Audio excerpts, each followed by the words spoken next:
Bonjour à toi et bienvenue sur notre podcast The Victorious Woman. La femme victorieuse est un média en ligne en français, en anglais et en portugais brésilien pour les enfants de Dieu et en particulier les femmes de Dieu. N'hésite pas à visiter notre site lafemmevictorieuse.com pour accéder à nos prières et au blog pour les femmes de Dieu. Allez, tout de suite, notre épisode du jour. Hello, hello, peuple victorieux. Je suis vraiment contente de retrouver pour ce nouveau podcast qui ne sera pas très long, même si c'est un thème qui, on pourrait y être pendant des heures. Mais c'est voulu justement parce que des fois, si on le reçoit trop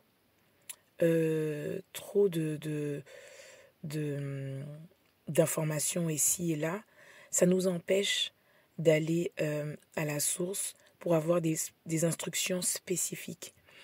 Dieu veut me donner des instructions spécifiques pour notre vie, pour avancer avec lui et pour pouvoir être une source de bénédiction pour ceux qui nous entourent.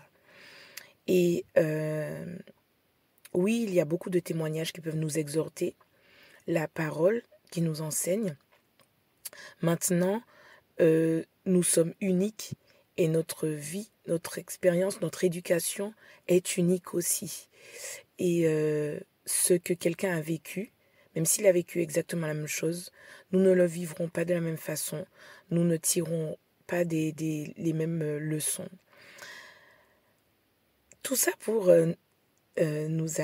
t'amener sur le thème du jour qui est « Arrête de fuir ton passé ». Alors il faut savoir que dans la parole nous exhorte à oublier ce qui est derrière nous pour avancer. C'est vrai. Dans 2 Corinthiens 5,17, la parole nous dit que que nous oublions ce qui est ancien et passé. Voici, il va faire toutes choses nouvelles et nous sommes de nouvelles créatures.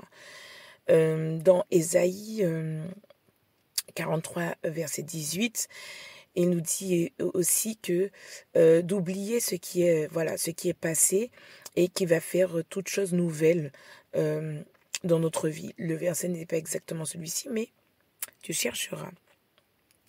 Et c'est vrai, il y a plein d'autres versets à ce sujet. Maintenant, la parole nous dit aussi que Jésus veut guérir notre âme. Dans le psaume 23, il est écrit « Il restaure notre âme ». Il y a aussi un verset qu'on utilise énormément pour notre guérison physique, mais qui est valable pour notre guérison intérieure, notre guérison de l'âme. Par les meurtrissures de Jésus, je suis guéri, j'ai été guéri, mais guéri de tout, de tout. Et arrête de fuir ton passé, c'est souvent sur la guérison de l'âme. On n'a pas tous, même si on est mis à part pour notre Seigneur, pour notre sanctification, parce que nous sommes élus, Dieu ne nous retire pas tous géographiquement et physiquement du lieu où nous sommes. Tu vis peut-être chez toi, tu es un adolescent, une adolescente qui a reçu Christ et tu es chez toi. Tu ne sors pas du jour au lendemain parce que maintenant tu es une nouvelle créature. Tu es toujours chez toi. Et pourtant, ton foyer, tu as certainement reçu il y a aussi des blessures à guérir. Tu es dans un pays où tu voudrais aller loin. Tu voudrais aller dans un autre pays pour ne plus revivre, ressentir ce que tu as pu vivre par le passé. Et tu as peut-être aussi... Dieu vient à notre rencontre dans notre condition.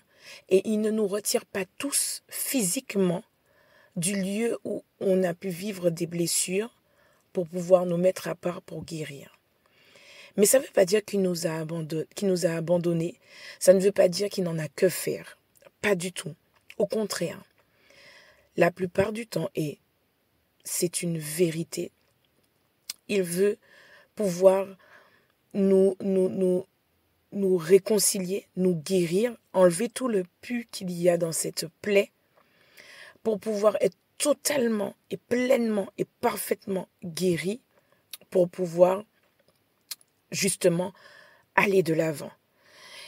Tu peux déjà aller de l'avant parce que tu n'es plus sous le joug de quoi que ce soit comme péché, comme blessure, quoi que ce soit.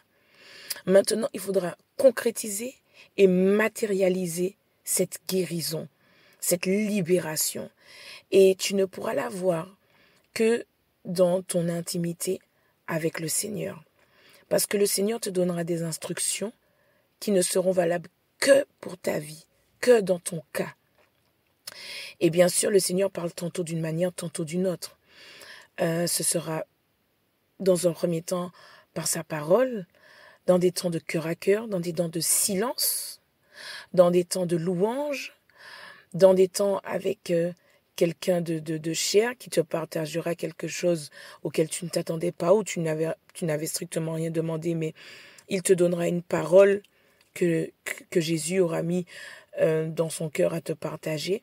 Bref, Dieu n'est pas à court d'idées de pouvoir atteindre ton cœur et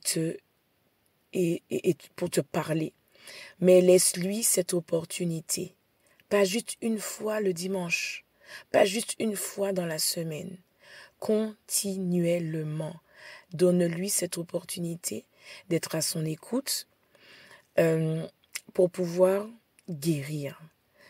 Quand Dieu te dit qu'il veut restaurer ton âme et que ça te ramène à des éléments de ton passé, tu es dans un foyer où tu as vécu des choses douloureuses avec tes parents et tes parents continuent à appuyer sur le fait que tu as envie de servir le Seigneur. Mais tu peux recevoir le « Oh, franchement, moi je ne vois pas la différence. Hein. Tu sers ton Dieu là, mais je ne vois pas la différence. » Persévère. Persévère. Et Dieu peut te mettre à cœur de prendre un temps pour mettre les choses à plat, pour pouvoir échanger avec eux.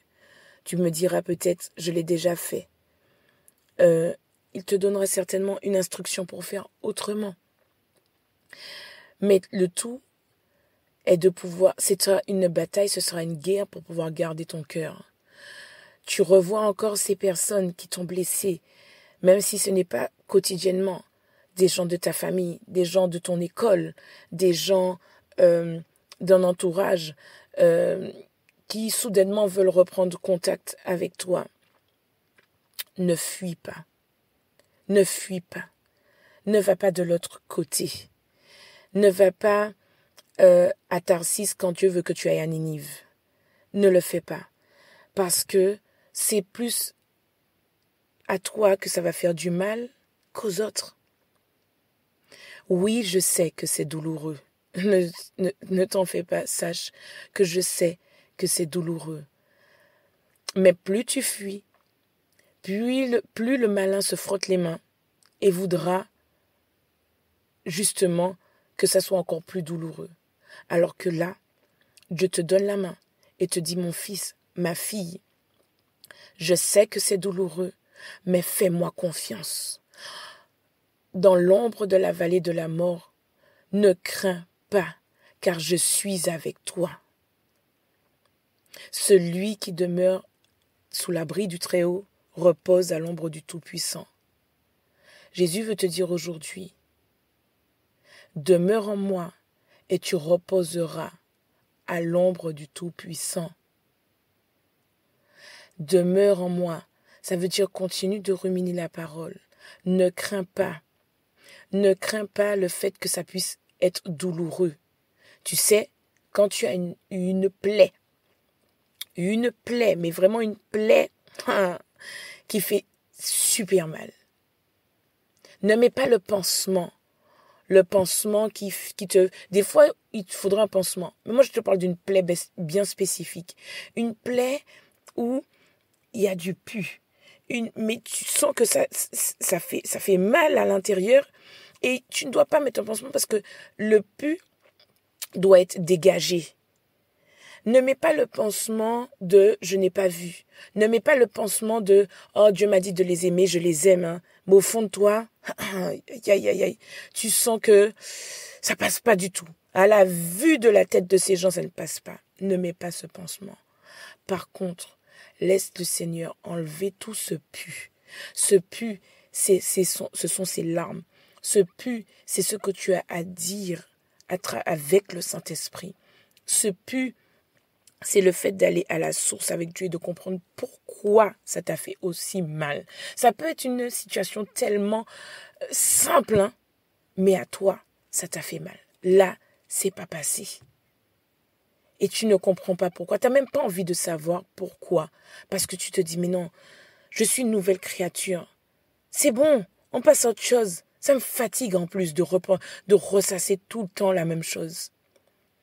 Mais si ça te fatigue, si ça revient, c'est qu'il y a une raison. Alors ne fuis pas ton passé. Prends la main du Saint-Esprit. Vas-y. Parce que à la fin, tu rentres à Canaan. À la fin, tu rentres dans le pays où coule le lait et le miel. Et dans ce pays-là, tu vas déclarer les œuvres de l'Éternel et tu vas dire, moi aussi, je suis passé par là. Je suis repassé par là. Et le Seigneur m'en a délivré. Le Seigneur m'a restauré. Et je viens aujourd'hui te dire que s'il m'a restauré, il va te restaurer toi aussi. Voilà pourquoi tu ne dois pas fuir ton passé. Voilà pourquoi aujourd'hui c'est douloureux. Mais demain, tu vas déclarer la bonté de l'Éternel. Déclare-la déjà dès maintenant, pour que l'ennemi sache que, non, toi et moi, on n'attend pas de voir pour croire. Nous, on marche par la foi et non par la vue. Et on a la foi que notre Seigneur des Seigneurs, notre Sauveur des Sauveurs, notre meilleur ami, notre meilleur allié, notre confident, celui qui ne nous juge pas, notre Seigneur Jésus, le nom dessus de tout nom. On a toute notre espérance en lui maintenant, même si tu ne vois pas encore, même si ça fait mal, parce que tu sais ce qui t'attend demain. Mon frère, ma sœur, la délivrance, la restauration, la guérison, la paix dans le nom de Jésus. Et je veux prier pour toi qui m'écoutes. Seigneur Jésus, pour ma sœur qui m'écoute, pour mon frère qui m'écoute, continue de lui dire, reste attaché à moi, reste avec moi. En temps voulu, au temps convenable, tu moissonneras avec allégresse. Au temps convenable, tu proclameras cette bénédiction de restauration que j'ai déversée sur toi. Au temps convenable, cette restauration a en réserve une pluie de bénédiction qui va avec. Oui, mon frère, ma sœur, parce que cette restauration n'est pas juste « je vais mieux ». Non, non, non, non, non. Le Seigneur vient te dire aujourd'hui que cette restauration, c'est l'ouverture de ce business pour pouvoir apporter une délivrance aux autres. Cette restauration vient avec la paix dans ton foyer. Cette restauration vient avec le fait de gagner ces âmes à Christ. Ah, tu renverses le bateau, tu renverses. Oui, cette restauration vient avec physiquement un changement. Cette restauration vient avec énormément de bénédictions. Je viens te remercier, Seigneur, pour ce que tu as déjà fait dans la vie de mon frère, de ma sœur, dans ma vie à moi. Je te viens te remercier et te rendre grâce parce que tu es bon, parce que tu es un bon Père et que tout ce que tu nous amènes, c'est quelque chose de bon pour nous. Même si ça n'a pas la vue pour le moment, mais nous, Nous marchons par la foi. Nous ne marchons pas par la vue. Nous marchons par le nom de Jésus. Nous ne marchons pas par le nom de ce monde. Nous ne marchons pas par le nom de X ou Y chose. Que tout autre nom disparaisse et que le nom de Jésus puisse prendre autorité sur ce passé douloureux. Dans le nom tout-puissant de Jésus, j'ai prié, je déclare le sang de Jésus sur ta vie, le sang de Jésus sur ma vie, afin que nous puissions être pleinement restaurés. Dans le nom de Jésus, amen, amen, amen. Grâce et faveur sur ta vie. Pour aller plus loin, tu peux t'inscrire à nos sessions de formation L'identité et la puissance de la femme selon Dieu ou encore nos séminaires sur la confiance en soi et sur la peur. Pour t'inscrire, tu as juste qu'à cliquer sur un des liens qui se trouve dans le descriptif. Merci d'être resté avec nous jusqu'à la fin et à très bientôt.